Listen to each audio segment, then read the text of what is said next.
बिल्कुल, देखिए झोंटवाड़ा सबसे हॉट सीट मानी जा रही थी क्योंकि वहां पर जो है भाजपा के प्रत्याशी कर्नल राजवर्धन सिंह राठौड़ जो कि सांसद भी हैं उस क्षेत्र से पहले जब जो 6 राउंड के दौर थे तब लगभग कांग्रेस 8,000 से ज्यादा मतों से लीड कर रही थी, लेकिन अब जब 12वां राउंड आया है तो कर्नल राजवर्धन सिंह राठौड़ जो बीजेपी के प्रत्याशी हैं वो 1,321 मतों से आगे। सबसे पहले न्यूज 18 राजस्थान इस खबर को ब्रेक कर रहा है क्योंकि मतगणना स्थल पर जो अंदर से पेटियां काउंट की गई हैं उसमें बीजेपी झोंटवाड़ा सीट से पहली बार आगे आई है। और अब चूंकि शहरी इलाके की जो मतपेटियां हैं वो खुलेंगी तो कितनी खुलेंगी?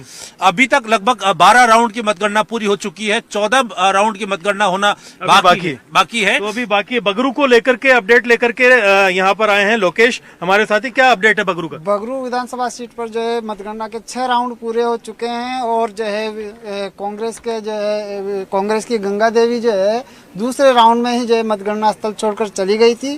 कैलाश शर्मा जो है 6 राउंड के बाद जो है 18,013 वोटों से लगातार आगे चल रहे हैं। हर राउंड में उन्होंने बढ़त बनाई है और वो लगातार आगे बने हुए हैं। अब फिलहाल जो है इसमें जो राउंड और बाकी है यहाँ? अब इसमें कुल 23 राउंड पर जो है 23 राउंड में जो है पूरी मतगणना होगी। 6 राउंड पूरे हो चुके हैं इसमें और बिल्कुल 6 राउंड हो चुके हैं।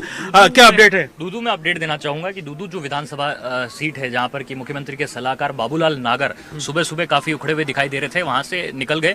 उनका जो है यहाँ पर वोट का अंतर काफी बढ़ गया। अब 18,000 वोटों के अंतर से जो है वो पिछड़ रहे हैं।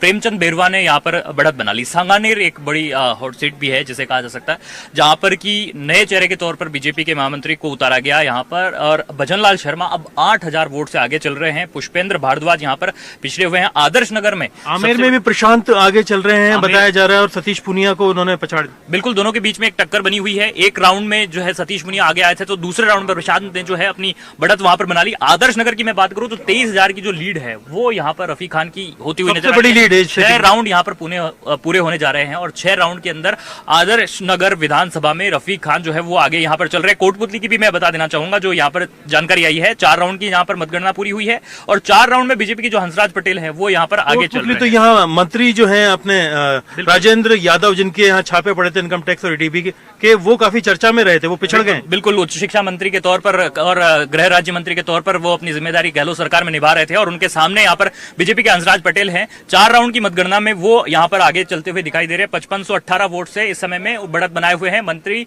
समेत जो दिग्गज है उनके अभी कहीं न कहीं जो है पसीने छूटे हुए हैं। कुछ भी जो है हो सकता है। अभी राउंड काफी बाकी है। अगर 20-20 राउंड कितने करीब औसत 50% हो चुका है मामला या कितना 40%? देखिए अभी कुछ जगहों पर 50%, क्योंकि जैसे मैं दूदू से अभी जो अपडेट लेकर के आ रहा था तो उसमें 19 राउंड की मतगणना है और वहां पर अभी जो है करीब 9 जो राउंड है वो पूरे होने जा रहे हैं। तो ऐसे में कहा जा सकता है अभी आधी मतगणना तो है वो पूरी नहीं हुई है। 30 से 40% मतगणना अभी आप बिल्कुल रोशन आए कुछ नया अपडेट देखिए। जो कोटपुतली सीट है उसके ऊपर 6 राउंड की अब तक जो अपडेट जो आ रहा है वो गणना पूरी हो गई है और उसमें जो बीजेपी के जो प्रत्याशी हैं हंसराज जो पटेल हैं वो 3425 वोटों से इस वक्त आगे चल रहे हैं। वहीं अगर बात की जाए सबसे हॉट सीट जो हवा महल की सीट है उसके ऊपर आर तिवारी। देखिए आर तिवारी और बाल मुकुंदाचार्य में इस जो टक्कर थी उसमें कहीं ना कहीं जो आर तिवारी हैं वो करीब 4,816 वोटों की लीड यहाँ पर है। हालांकि 7वें और 8वें राउंड के अंदर जो बाल मुकुंदाचार्य है उन्होंने बढ़त यहाँ पर बनाई है। वहीं कालीचरण सराफ की बात करें मालवीय नगर जो सीट है जयपुर की यहाँ पर तस्वीर बताते हुए हमारे सहयोगी संवाददाता और पल पल की जानकारी आपको देते हुए 199 सीटों की अभी का हाल अगर देखें मेरी सहयोगी पल्लवी जुड़ चुके हैं। पल्लवी, ये रुझान क्या बता रहे हैं इस वक्त? ये रुझान तो यही बता रहे हैं कि बीजेपी को बढ़त मिल रही है और बीजेपी इस बात से रवि